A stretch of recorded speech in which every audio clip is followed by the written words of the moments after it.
दोस्तों नमस्कार, मेरा नाम विजय कुमार पाल, मैं हूँ एक लेखक। आज जो हम चर्चा का विषय है उसके बारे में बात करेंगे कि इस्लाम में पैगंबरों का फर्जीवाड़ा किस तरह हुआ है। इस्लाम के जितने भी पैगंबर हैं वो सारे यहूदियों से लिए गए हैं। और मज़े की बात है, इस्लाम के पैगंबरों का अरबीकरण कर दिया गया। वो भी कब? जब इस्लाम का उदय हुआ, यानी कि 7वीं शताब्दी में इस्लाम का अरबीकरण कर दिया गया उनके पैगंबरों का। मैं पूछता हूँ, जब अरबी भाषा जो यहूदियों के पैगंबर में उस समय अरबी भाषा थी नहीं, तो फिर कुरान ने जो पैगंबर चोरी किए यहूदियों के, उनका अरबीकरण क्यों किया?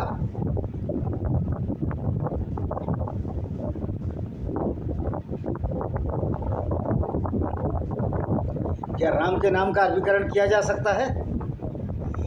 क्योंकि इस्लाम की बुनियाद ही झूठ और पाखंड पर आधारित है, और इन्होंने जो कुछ चोरी किया वो यहूदियों की धर्म पुस्तक से चोरी किया। इनके पैगंबर भी अपने नहीं है।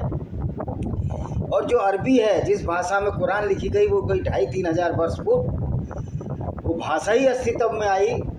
जो अरबी में जो कुरान लिखा गया, हालांकि वो कुरान की अरबी भी जो 7वीं शताब्दी में थी, वो सराइक अरबी थी, जो आज की अरबी से थोड़ी विभिन्न है। तो भाषाओं का तो इस तरह रूपांतरण होता रहता है। लेकिन जो हिब्रू भाषा है, जो इब्रानी भाषा है, जिसको हिब्रू का भी अरबीकरण कर दिया उन्होंने, इब्रानी कर दिया उसको, इस तरह बहुत सारा अरबीकरण कर देते हैं। ब्रिटेन का ब्रिटानिया कर देते हैं। तो इनकी तो माया ही निराली है। झूठ के पैबंद पर ये टिका हुआ इस्लाम है, जो सिवाय झूठ और पाखंड के कुछ नहीं है। आइए इनका लेख पढ़ते हैं, क्या बोलते हैं, फिर हम उसको डिबंक करेंगे, बताएंगे कि किस तरह ये इस्लाम झूठ पर है, और जब ये चीज़ झूठ पर है तो इतनी दुनिया क्यों पागल हो रही है। ये भी बड़ा अमेजिंग विषय है। खैर, हमारा काम है ये साबित करना कि इस्लाम का कोई भी पैगंबर अपना नहीं है। ये बड़ा झूठ और फ्रॉड है। सब मोहम्मद ही आखिरी और पहला पैगंबर है इनका। बाकी जितने पैगंबरों का इनका नाम लिया है वो सब फ्रॉड है, वो सब यहूदियों के पैगंबर थे। आइए सुनते हैं।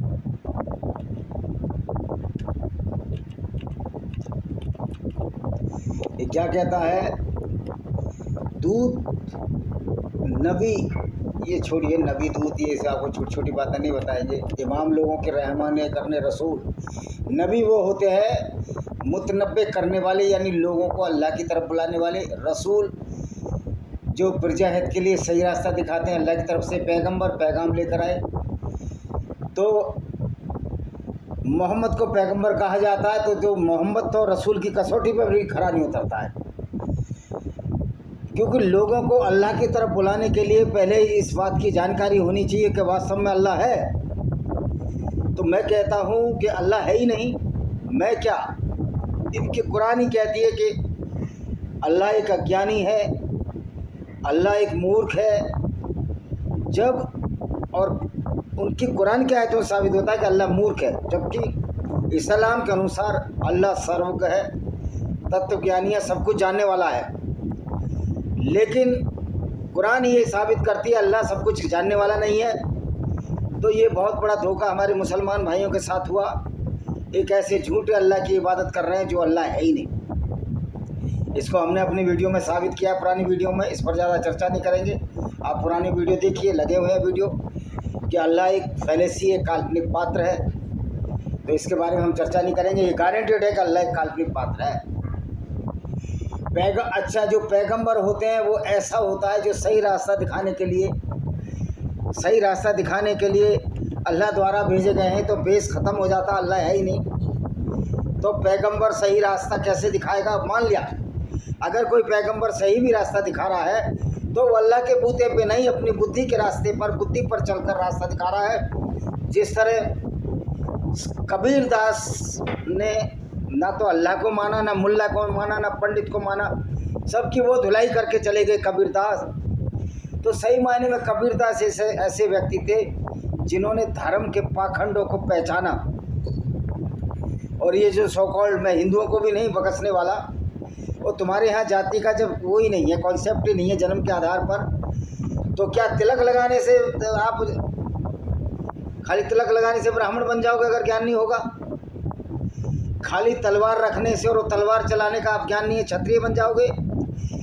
तो क्षत्रिय तो जब बनोगे जब तलवार चलाना सीखोगे। तलवार का तो खैर जमाना नहीं है, तो आजकल बंदूक चलाने का ज़माना, हथियार चलाने का जमाना। तो आज के देश देखा जाए तो सबसे बड़ा क्षत्रिय तो इजराइल है, जो पूरी मानवता के लिए अकेला लड़ रहा है। और सबसे बड़ा ब्राह्मण तो यहूदी साइंटिस्ट हैं, क्योंकि जितने भी नोबेल प्राइज मिले वो यहूदियों को मिले हैं। फिर ये पोगापंथी में क्यों जीते हो, हम बुद्धिमान हैं, ये हैं, वो हैं, फलाने हैं। भाई जो ज्योतिषी होगा, अगर ज्योतिष विज्ञान नहीं पढ़ेगा तो कैसे बुद्धिमान हो जाएगा?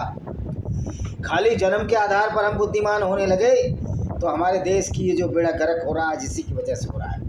अब आ जाते हैं, इस्लाम का तो पूरा बेड़ा ही गर्क हो चुका है और सिखों का भी अब बेड़ा ही गर्क हो चुका है, क्योंकि उनके यहाँ भी ऐसी ऐसी चीज़ें हैं जिसको न्यायोचित नहीं माना जा सकता। ऐसी ऐसी के गुरुजी नानक हवा में उड़ने लगे थे। कोई इंसान कभी हवा में उड़ता है? या दूसरी का जिधर पैर खींचते थे नानक जी के उधर ही काबा दिखाई देता था। तो ये मति भ्रम होगा लोगों का, लेकिन काबा तो जहाँ है वहीं रहेगा। ये सब 6 पग गढ़ लिए गए सिर्फ अपने अपने पात्रों को ऊंचा दिखाने के लिए। तो आओ, हाँ जी, तो मुसलमानों का मानना है पहला नबी, पहला इंसान था आदम अलैहिस्सलाम। देखिए इस्लाम में जितना फ्रॉड है, जितना झूठ है, और ये जो झूठ और फ्रॉड उन्होंने लिया है वो यहूदियों के धर्म पुस्तक तौरात से और बाइबल के ओल्ड टेस्टामेंट से लिया, जो कि बिल्कुल फ्रॉड है। और अगर कोई हिंदू कहता है कि हम सिर्फ मनु की औलाद हैं तो ये भी बहुत बड़ा फ्रॉड है। ये एक परिकल्पनाएँ हैं, लोगों में जब बुद्धि आई अपने हिसाब से कहानी गढ़ ली। तो ये नबियों का पाखंड, मनु, आदम, ये सिर्फ एक परिकल्पनाएँ मात्र हैं, क्योंकि आदम पहला इंसान नहीं है। मैं तो कहता हूँ, एक पादरी हैं राजेश मसीह, पहले FCI में थे, आजकल बिलासपुर में रेवरेंड बन गए हैं। तुमने MSc जूलॉजी किया, MSc फिजिक्स या MSc केमिस्ट्री किया होगा, क्योंकि FCI में थे, मेरे साथ भी उन्होंने काम किया है। आज वो पादरी बनकर क्या ये झूठ फैला नहीं रहे? जेनेसिस चैप्टर ही पहला ही झूठ है कि पृथ्वी 6 दिनों में बनी।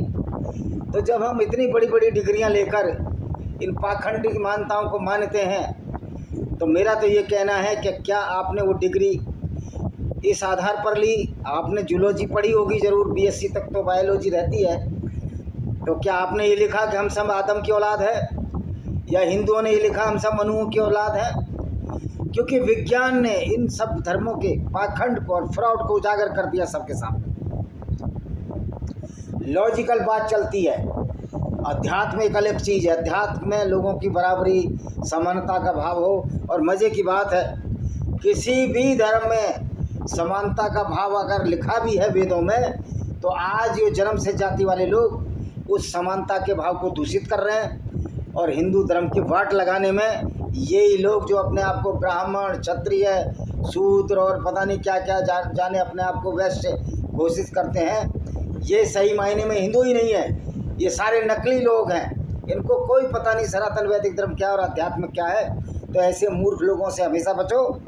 और जितने भी ये पाखंडी हैं, साधु संत, मौलाना और ये तुम्हारे पादरी, राबी जो इनमें होते हैं यहूदियों में, ये सब पाखंड और झूठ फैला रहे हैं। तो इस्लाम की आलोचना हम इसलिए करते हैं कि इस्लाम में हिंसा को बहुत बढ़ावा दिया गया है, क्योंकि हिंसा प्राय सभी धर्मों में है। लेकिन वो अधर्म और धर्म की लड़ाई हो सकती है, लेकिन यहाँ तो किसी गैर मुस्लिम को कत्ल करने की बात कही है।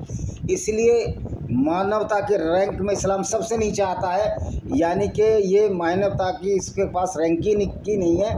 और मज़े की बात है, इतनी बहुत बड़ी आबादी इस्लाम को एक धर्म मानती है, जो कि बहुत बड़ा अधर्म है।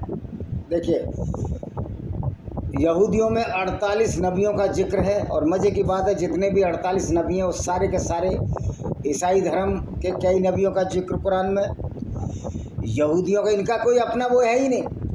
इस्लाम का कोई अपना बेस नहीं है। इस्लाम का बेस यहूदियों से और बाइबल के ओल्ड टेस्टामेंट से शुरू होता है।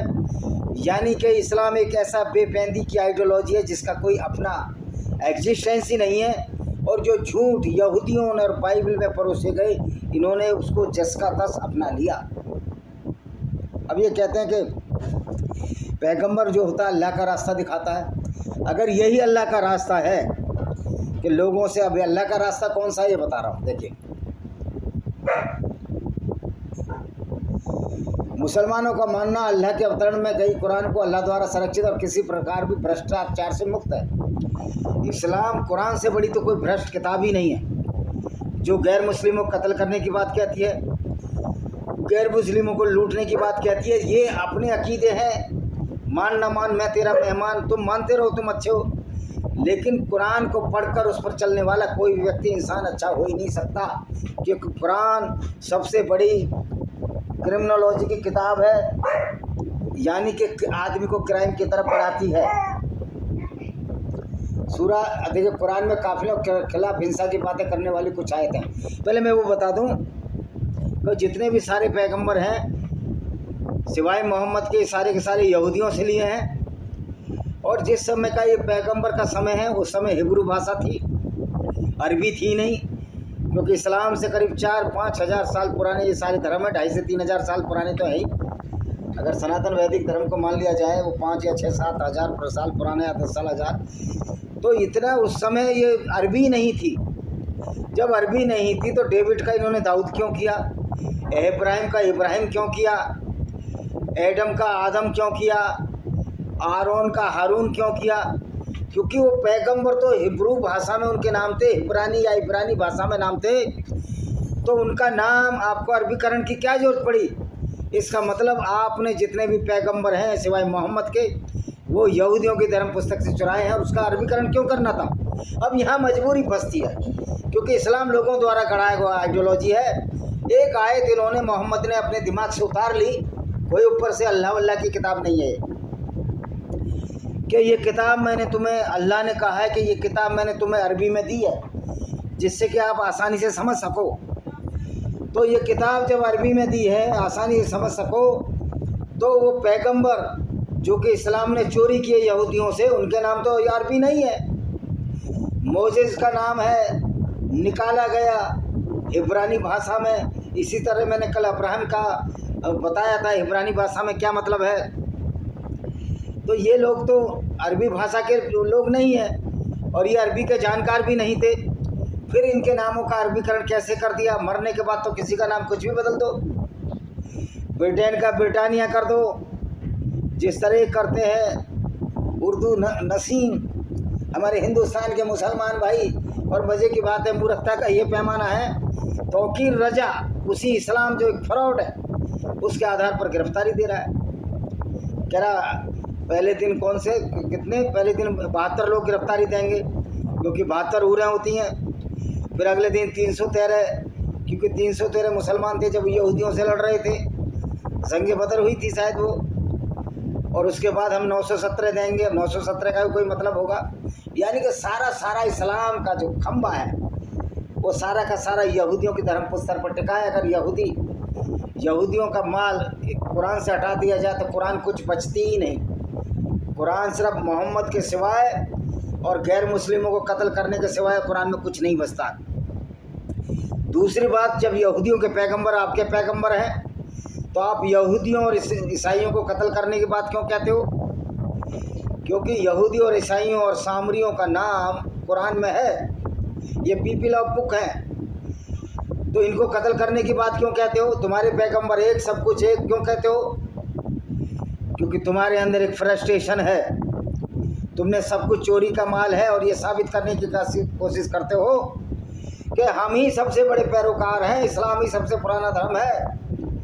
जिस तरह एक नया कन्वर्टेड मुसलमान हिंदू से बने ईसाई से वो प्याज ज़्यादा खाता है और नमाज और अल्लाह ही रटता रहता है, तो मुसलमानों का बेड़ा गर्क तो इस अल्लाह ने ही किया है। हर जगह सुभान अल्लाह, माशाअल्लाह, इंशाअल्लाह। अरे मूर्खो, अल्लाह है या नहीं पहले इसकी तो तफसीस कर लो। अल्लाह है ही नहीं, हमारी वीडियो डली हुई है, और कोई करे डिबंक हम बता देंगे। कोर्ट में जाए तो हम बता देंगे इस्लाम एक झूठ और झूठ के सिवा कुछ नहीं। तो देखिए, पैगंबर का रास्ता अच्छा होना चाहिए, लेकिन यहाँ तो पैगंबर का अल्लाह सीधा सीधा गुंडागर्दी मुसलमानों को सिखा रहा है, पैगंबर सिखा रहा है। तो किताब तो पैगंबर पर ही उतरी थी ना अल्लाह के रास्ते, तो अल्लाह को तो मैंने सिद्ध कर दिया काल्पनिक है। तो इस्लाम का पैगंबर तो सीधी सीधी गुंडागर्दी सिखला रहा है। तो आयत तो जो लाया गए वो मोहम्मद खुद लाता था। इसका चचेरा साला जो कि वर्का बिन नोबल एक ईसाई था, वो मोहम्मद को आयतें लाता था और मोहम्मद पढ़ के सुनाता था। हो सकता है कि वर्का बिन नोबल का एक षड्यंत्र रहा हो, ये जानते हुए कि उनका जो बहनोई है मोहम्मद एक मूर्ख व्यक्ति है, तो उसने ऐसी ऐसी आयतें उतारी।